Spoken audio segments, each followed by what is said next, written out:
मुझे अधूरा हिसाब देने में कोई झिझक नहीं है, क्योंकि हमारे अधूरे हिसाब को कई गुना कम भी कर दे तो भी आप उसको परास्त नहीं कर पाएंगे श्रीमान केजरीवाल।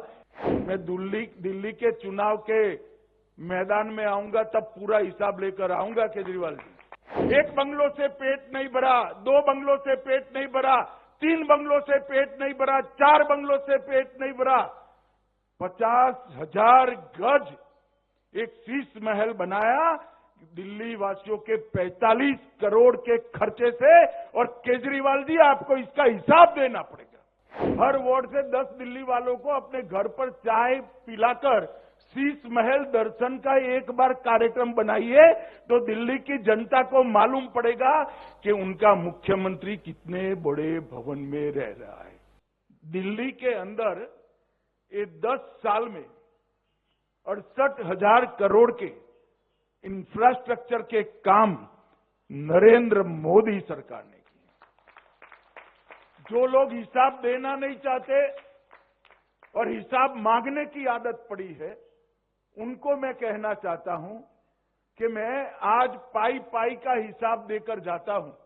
मुझे मालूम है मेरा हिसाब किताब अधूरा है, इससे कई गुना ज्यादा काम हुआ है, मगर मुझे अधूरा हिसाब देने में कोई झिझक नहीं है, क्योंकि हमारे अधूरे हिसाब को कई गुना कम भी कर दे तो भी आप उसको परास्त नहीं कर पाएंगे श्रीमान केजरीवाल।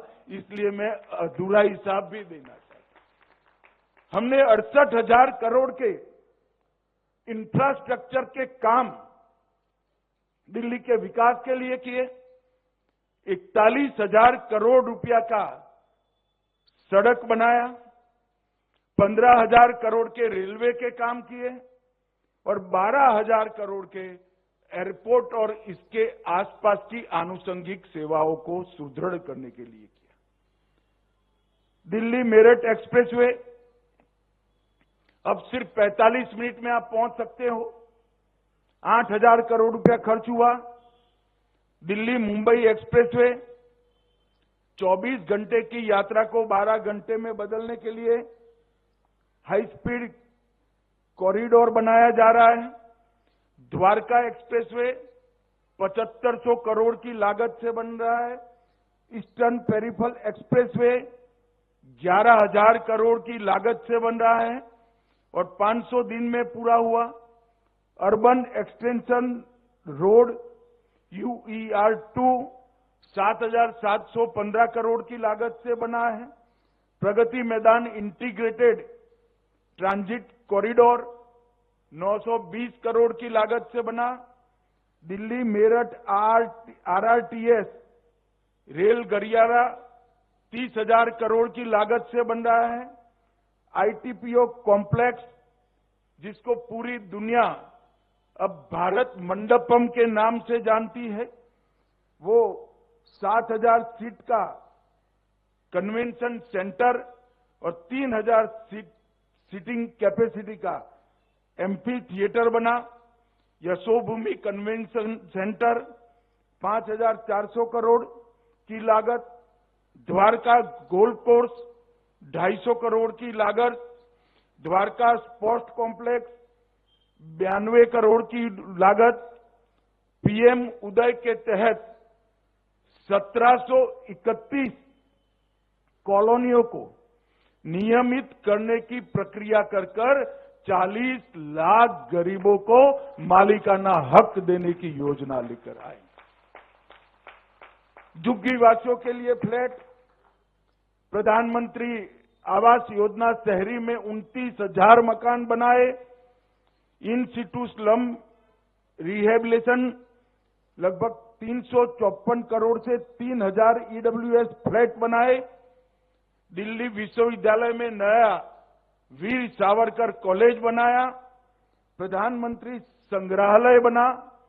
पुलिस म्यूजियम बना। राष्ट्रीय युद्ध स्मारक बना। इंडिया इंटरनेशनल कन्वेंशन सेंटर और एक्सपो सेंटर का विकास बना।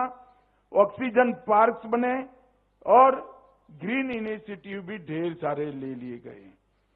अब इतना सारा इंफ्रास्ट्रक्चर का काम, और मैं फिर से स्पष्टता करना चाहता हूं कि अधूरा हिसाब है, आनन फानन में बनाया गया है। मैं दिल्ली के चुनाव के मैदान में आऊंगा तब पूरा हिसाब लेकर आऊंगा केजरीवाल जी, मगर मैं आपको पूछना चाहता हूं कि आपने क्या किया, इसका जरा हिसाब दिल्ली वासियों को दीजिएगा। मैं अभी मेरे घर पर कुछ बच्चे मिलने आए थे, तो साहसिकता से मैं बात कर रहा था कि भाई ये हुआ ये हुआ ये हुआ। फिर मैंने उनको पूछा कि भाई केजरीवाल जी ने क्या करा, और मैंने ही जवाब दे दिया मेरी गलती हो गई कि कुछ नहीं किया। तो एक बच्चे ने स्फूर्ति से कहा कि साहब ऐसा नहीं है, आप इतना अन्याय उनको मत करिए, और दृढ़ता से के साथ विश्वास के साथ कहा। तो मैंने कहा क्या कहना चाहते हैं, अब क्या किया? तो कि एक बड़ा 45 करोड़ का शीश महल उन्होंने अपने रहने के लिए बनाया। जो राजनीति में आए तब कहते थे हम सरकारी गाड़ी नहीं लेंगे, सरकारी बंगलो नहीं लेंगे, एक नए प्रकार की राजनीति का आगाज करेंगे। एक बंगलों से पेट नहीं भरा, 2 बंगलों से पेट नहीं भरा, 3 बंगलों से पेट नहीं भरा, 4 बंगलों से पेट नहीं भरा, 50,000 गज एक शीश महल बनाया दिल्ली वासियों के 45 करोड़ के खर्चे से। और केजरीवाल जी आपको इसका हिसाब देना पड़ेगा, दिल्ली की जनता को हिसाब देना पड़ेगा। किसके पैसे से 6 करोड़ के डिजाइनर मार्बल लगाए आपने? किसके पैसों से 6 करोड़ के मोटराइज पर्दे लगाए? किन के पैसों से 70 लाख के खोलने के लिए खड़ा ना होना पड़े ऐसे ऑटोमेटिक दरवाजे लगाए? किसके पैसों से 16 स्मार्ट टीवी 64 लाख रुपए के लगाए? किसके पैसे से 50 लाख रुपए की कारपेट बिछाई गई? किसके पैसे से सजावटी पिल्लर 36 लाख के बनाए गए? दिल्ली वासियों को पानी देने का कोई हिसाब नहीं है। आपके 4 लोगों के परिवार के लिए 15 करोड़ का वाटर सिस्टम आपने लगाया केजरीवाल जी। दिल्ली की जनता इसका जवाब आपसे पूछ रही है। रिक्लाइनर सोफा और ढेर सारी सुविधाएं हैं, इसमें से कुछ चीजें तो ऐसी है जिसका नाम ही मैंने तो पहली बार सुना, भैया ऐसा भी कहीं हो सकता है। और वो जब मुख्यमंत्री थे तब मैं कहता था उनको, एक बार ट्वीट भी किया था, हर वार्ड से 10 दिल्ली वालों को अपने घर पर चाय पिलाकर शीश महल दर्शन का एक बार कार्यक्रम बनाइए, तो दिल्ली की जनता को मालूम पड़ेगा कि उनका मुख्यमंत्री कितने बड़े भवन में रह रहा है। भाइयों बहनों, दिल्ली के इंफ्रास्ट्रक्चर के लिए जब काम करने का मौका मिला, 10 साल का मौका मिला, और उस वक्त उन्होंने क्या किया? उन्होंने अपना भवन बनाने का काम किया, इंफ्रास्ट्रक्चर की चिंता नहीं। और ध्यान भटकाने वाले मुद्दों पर आप आगे बढ़ते हो। भाइयों बहनों, ये केजरीवाल जी अन्ना हजारे के भ्रष्टाचार विरोधी आंदोलन की प्रोडक्ट। मैंने अभी कहा, सुषमा जी ने 12 लाख करोड़ के घपले घोटाले भ्रष्टाचार को उजागर किया था। अन्ना हजारे ने वो भ्रष्टाचार के खिलाफ आंदोलन किया, और वो भ्रष्टाचार के खिलाफ आंदोलन के बाद जो केजरीवाल कहते थे हम कभी राजनीति में नहीं आएंगे, अन्ना बेचारे रालेगांव सिद्धि में वापिस चले गए। इन्होंने एक पार्टी बनाई और मुख्यमंत्री बने, हमें कोई आपत्ति नहीं।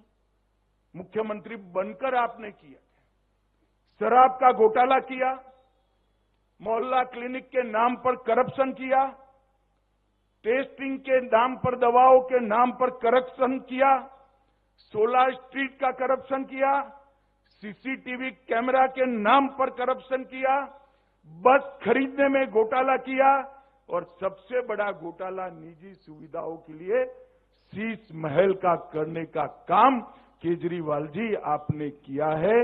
दिल्ली की जनता को आपको जवाब देना पड़ेगा, और दिल्ली की जनता इसका जवाब मांगेगी। और मैं मैं केजरीवाल जी को कहना चाहता हूं, केजरीवाल जी हम पर जो आरोप लगाना है लगाइए, जनता फैसला करेगी, मगर आप शीश महल का जवाब दिल्ली की जनता को जरूर दीजिए। भाइयों बहनों, केजरीवाल का जो रास्ता है वो भारतीय जनता पार्टी के लिए अभिप्रेत नहीं है।